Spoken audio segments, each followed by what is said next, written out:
we now want to do what's called an elastic collision. In an elastic collision, the objects don't stick together, and we don't lose kinetic energy. So we have these, oops, this should be a B.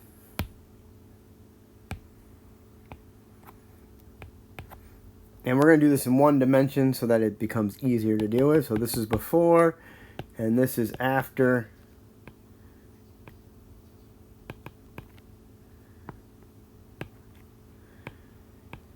So we have these initial,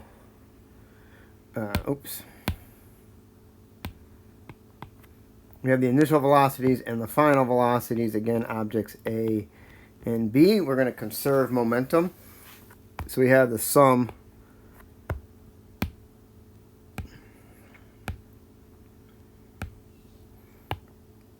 of the initial momentums equals the sum of the final momentums. So we get MA V naught A plus MB V naught B equals MA V final A plus MB V final B. So that's our momentum equation. But we're also going to have conservation of energy. We're not going to lose energy in any binding or deformation or destruction. So all the energy is conserved in terms of kinetic energy. So sum of the initial kinetic energies equals the sum of the final kinetic energies. So I have 1/2 MA V naught A squared plus 1/2 MB V naught B squared equal to 1/2 MA B final A squared plus 1/2 MB B final B squared.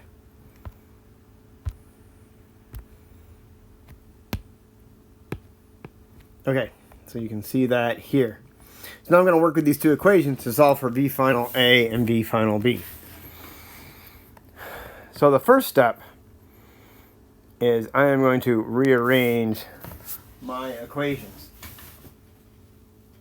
So I'm going to start with my energy equation, and I'm going to get all of object A on the left and all of object B on the right. Also notice I can cancel the 1/2 out of the energy equation.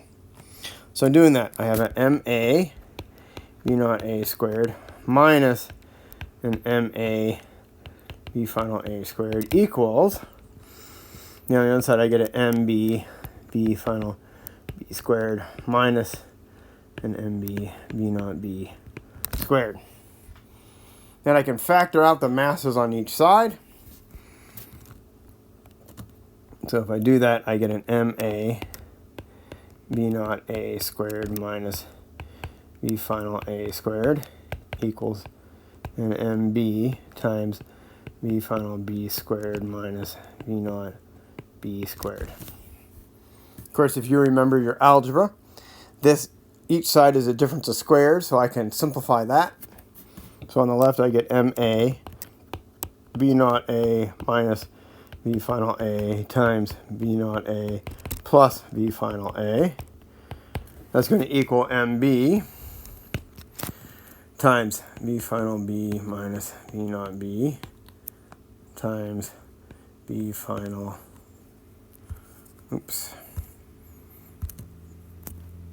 B final A plus, B, sorry. Okay, hold on. My mistake, this should be a V final B plus a V naught B. Okay, so I've done the difference of squares on both sides. So we have our energy equation reduced down. Now I want to work with the momentum equation. And with the momentum equation, again, I want to get object A on the left and object B on the right. So taking my momentum equation and go down here with the momentum equation. We have MA V naught A minus MA V final A equals, and then on the right we get MB V final B minus MB V naught B. Okay, we can factor out the mass. And on the left, I want to put final first and initial, so I have to multiply a full minus sign out as well. So I get V final A minus V final B equal to a MB V final B minus V naught B.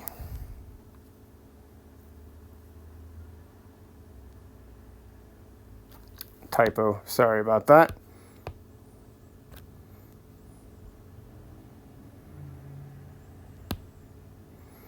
That should have been a B final or a B naught A.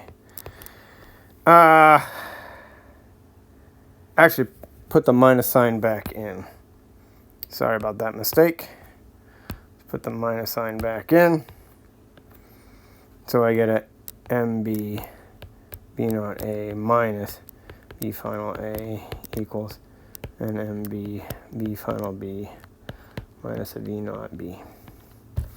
Now, if I compare this equation, I'll underline it in green.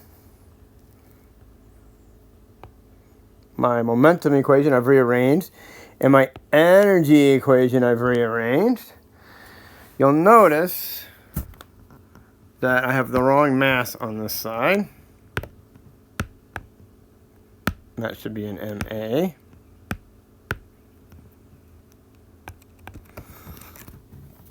You'll notice I have MA V naught A minus V final A in both the momentum and energy equation.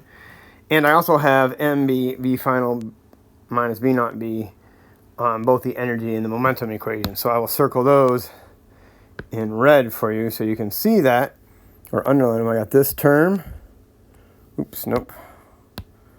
This term matches this term, and this term matches that term. So if those are equal, that means I can cancel them out. So I'm left with what I call the reduced energy equation, which says that V naught A plus V final A equals V naught B plus V final B. So these are actually the two equations I need to solve perfectly elastic one-dimensional collisions.